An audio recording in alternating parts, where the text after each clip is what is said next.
Is your Renault Kadjar's alarm going off randomly?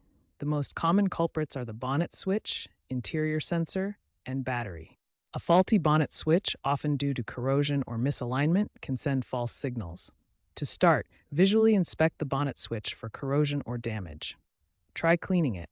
Interior sensors might be overly sensitive, picking up minor movements.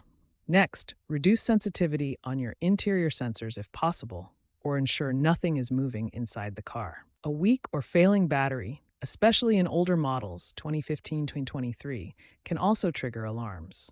Finally, check your battery voltage. It should be above 12.6 volts when the car is off. These quick checks can often pinpoint the issue.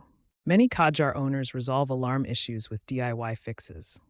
For a faulty bonnet switch, replacement with an aftermarket part around $15 to $50 is common. Look for video tutorials online. If the interior sensor is too sensitive, try resetting it via the car's hidden menu, often accessed by holding the unlock button. Replacing an old battery with a new AGM battery can solve battery-related alarm triggers. Consider a diagnostic check with an OBD2 scanner to check for error codes, which could give a more precise indication of the source of the alarms.